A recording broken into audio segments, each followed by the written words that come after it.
It's Matthew here from fiberglasssupply.com. In this video, we are going to show you the process that we use to make a river table. River tables are fun. They're actually pretty easy to do, and you can customize them.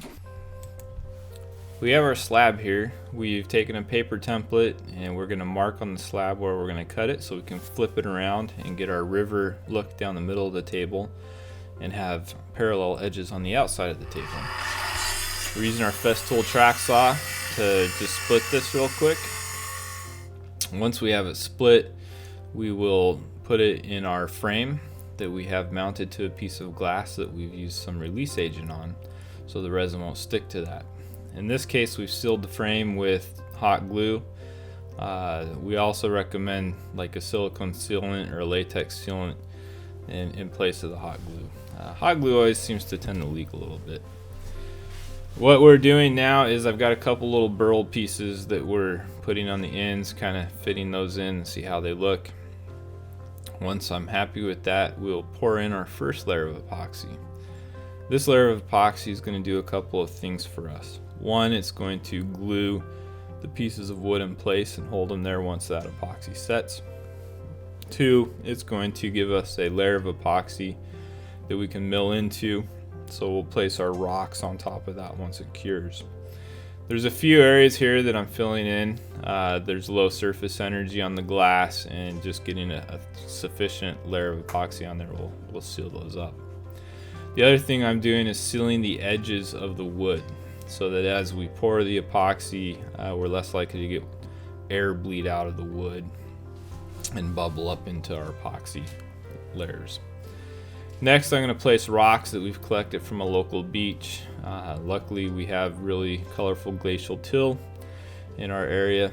I'm going to check the depth or height of those rocks with this paint stick here. I'm just putting it over, resting on both sides of the wood and making sure that I have some clearance so that I can come back and mill this flat with the CNC machine and not run the router bit into the rocks.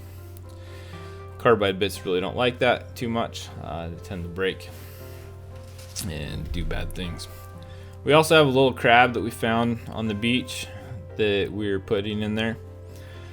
With this particular epoxy that we're running here, which is our Contemporary Composite Technologies epoxy, it's a great clear UV stable epoxy that doesn't yellow. The downside is we've got to pour this in multiple layers. We only go about 1/4 to maybe 3/8 inch thick in each pour. The nice thing about that is that gives us the opportunity to bond some things in place, like the crab that wants to float out before we do the next layer, and we won't have to fight with it. Also, if you get a little bit of air bubbling coming up in some of the previous layers, you can either drill them out or sometimes even just ignore them. They're pretty hard to see. So we've got those layers down. We've been using the heat gun there. All we're doing with the heat gun is we're passing it over the epoxy pretty quickly. And what it does is it lowers the viscosity of the resin in a localized area and allows the air to escape. We're on our final pour here. On this pour, we want to actually go up above the level of the wood a little bit, and that will give us some epoxy to mill into. Next, we're going to remove that from our glass plate. Here we're using a putty knife. Plastic wedge would work well too. And there it goes. It released from the plate.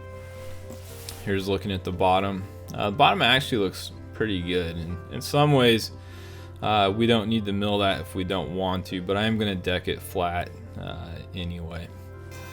So now we've got this mounted up in the CNC machine, and we're just doing a parallel path cut here to flatten that top, get all nice and even. Once that's done, again, we'll flip it over, mill the bottom. Now I'm just marking out our outline here, and again, we'll get the Festool saw out and we'll just trim that square. Once that is done, we'll be doing some sanding.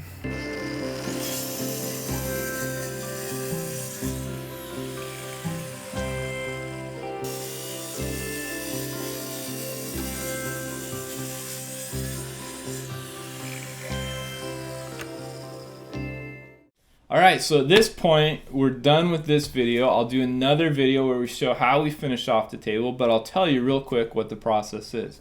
So we've decked both sides of the table, and they have the milling marks from the CNC machine. And if you noticed in the video that the surface is a little hazy, and like I said, it's got the marks from milling it.